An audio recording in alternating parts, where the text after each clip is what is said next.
Dream lose 92-85 to the Minnesota freaking Lynx. Let's talk about the game. Very little of the regular season remains and playoff windows are closing fast. The Dream will have to keep theirs open without Monique Billings, Nia Coffey, or AD, all of whom are out with injuries. Aerial Powers draws first blood in this game, getting her first of 25 points. Howard misses a 3 right after. Surely that's not a sign of things to come. Cheyenne Parker scores Atlanta's first basket and then fouls and turns the ball over.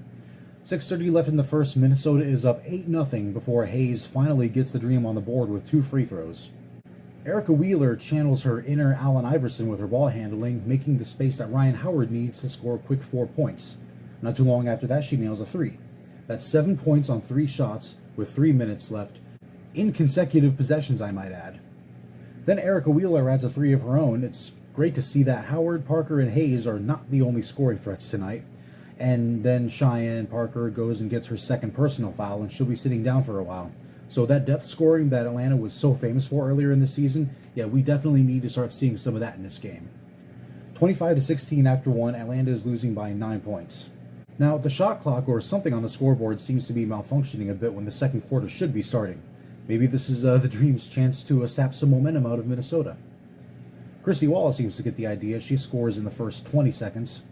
And then Beatrice Montpremier gets to remind everybody just who in the hell she is by blocking Natalie Achona and drawing a foul.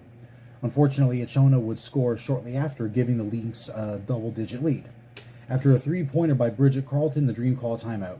Minnesota is on a 16-4 run, largely because of their bench scoring. The depth scoring that Atlanta was boasting a few weeks back, well, now Minnesota is starting to show them how it's really done. And not to mention transition points and points off of turnovers. Almost every single Lynx possession is resulting in a basket. For the Dream, it's either a foul or a turnover. They're getting very few free throw opportunities.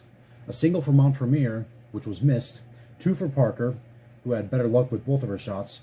Ari McDonald gets a single shot. And of course, Hayes falls down on her knee. It's just not a Dream game this time of the season if Tiffany Hayes is not getting her ass kicked. She's not out of the game though, so that's something. At least not yet. Pretend I didn't say that last part. Minnesota leads by 20 points at the half, 49-29. Although some good notes about that quarter, Ryan Howard is having an absolutely solid game. Kia Vaughn recorded her 1600th career rebound, and Erica Wheeler got her 2000th career point. You know, I think when I buy a Dream jersey next, the dark blue alternate one, the best alternate in the WNBA, don't know if I mentioned that before, I think I'm going to put Wheeler's name on it. To start the third quarter, once again, everything is going in for the Lynx. Although Atlanta is starting to get some pretty good looks by Hayes and Wheeler, but halfway through the quarter, that gap is getting even bigger now.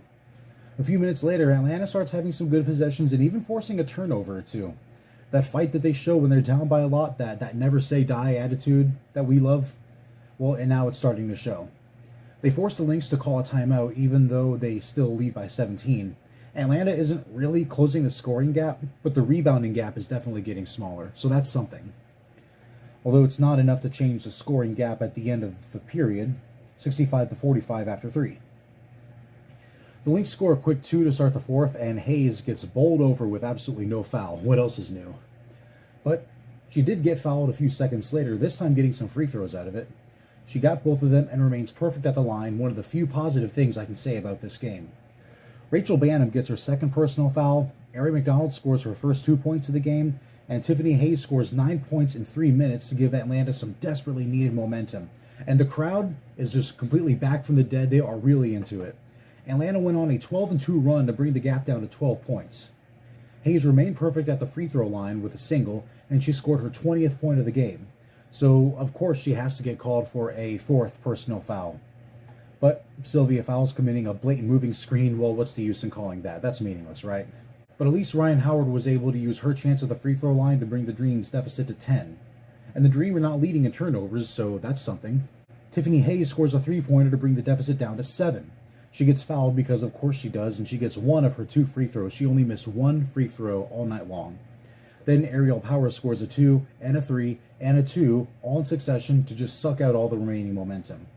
Although on the bright side, she did foul Ari, and Ari got both of her free throws. Fowles got her 4th foul in transition with Atlanta in the bonus, and suddenly it's the Dream's turn to start fouling. Hayes gets her 5th, Wheeler commits a rebounding foul, and now the Lynx are in the bonus. And Tiffany Hayes fouls out completely. She would leave the game leading the Dream in points and leading almost all players in the game. The only person on either team who had more points than her was Ariel Powers, and she only had one more. Naz Hillman brings the deficit back down to 7, but that bad start just could not be overcome. The Dream lose 85-92, and for the first time this season, they are out of the playoff bubble. They can still get back in it, but to do that, they have to beat the Dallas Wings this Saturday. And the biggest problem with that is, well, they have to beat the Dallas Wings. I'd be lying if I told you I wasn't nervous going into this, but I just kind of have to keep reminding myself that Dallas is 3-7 in their last 10, and they have not beaten Atlanta so far this season. Hey, I'm still with the Dream until the very end, and you better be too. I'll see you on Saturday.